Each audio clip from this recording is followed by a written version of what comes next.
There's always one person who comes on from the wrong side, and it's me tonight. So the first poem is about the recent shootings in Tucson, Arizona, which you may have read about. 6 people died. We shouldn't think this is particularly special. There are 30,000 Americans who die every year from guns. That's 80 people a day. This is called The Grave American Song.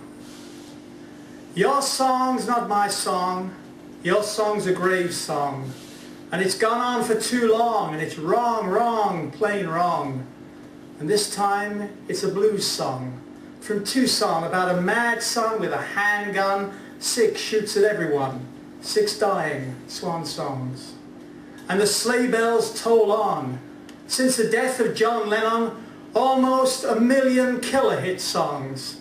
So long to the children, the parents, the presidents, the few that we knew, the old and the young. Your song's not my song. Your song's a love song to a gun. But it's also a hate song when the love song goes wrong. Guns only belong in a campfire song when a country is young and its virtues unsung. But now it's the wrong song. Guns don't belong.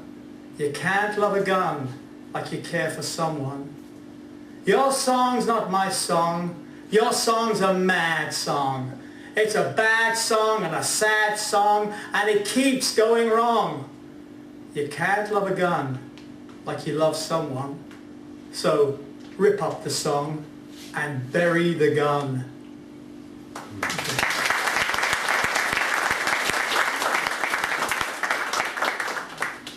Someone once said to me, you shouldn't introduce poems, you should just let them talk for themselves.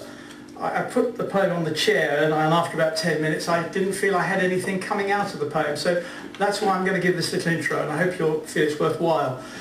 This is about positive language. I'm a great believer that we have too many words in English that only have a negative form, and we don't have the positive form of it. But the positive form must have existed. Let me give you some examples. For example, the word disaster. We all know what a disaster is, but in order for there to be a disaster, surely there must be a state of aster when everything is okay. Disasters always are mitigated. Why don't we get mitigated asters? Now, we are people perhaps who enter into marriage. When the marriage breaks up, we're divorced. Presumably we are divorced, right, before we're divorced. Also, when we get old and have dementia, do we have mentia before that stage? Children can be disgusting, uncouth, unkempt. Why never gusting, couth and kempt? Right? And those of us who are charged with being feckless and gormless means, presumably at other times, we have large amounts of feck and gorm. We get words like insipid, nondescript. Why not sipid and descript? We have all those D words, don't we? We get a dejected, desperate defector. Why couldn't they be spirit and jected before they became a defector? Maybe they were fectors. And all those dis words, disappointed, disillusioned. Right? Why don't we ever find ourselves being appointed and illusioned?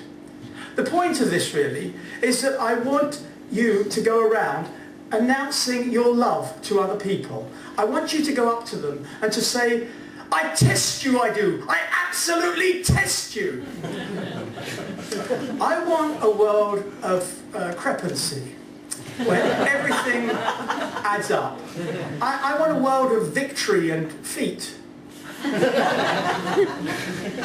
And when you leave here tonight, what I'd really like you to do is to go out on the streets and spread the word. I want you shouting to people saying, come over here, you generates. Come over here, you creates. Right? We've got some debauchery and we're going to make you moralised. So that's just the context. Those are only the words, but this poem goes a bit further. It looks at whole phrases that I also think need to be made more positive. So you'll pardon the expletives. Thinking positively. You make me see and think in different ways. You resuscitate the positives in life. How sipid and descript I am now that you have fucked me down. I've full control of life's demands. Work is underwhelming. I'm not just at one with nature.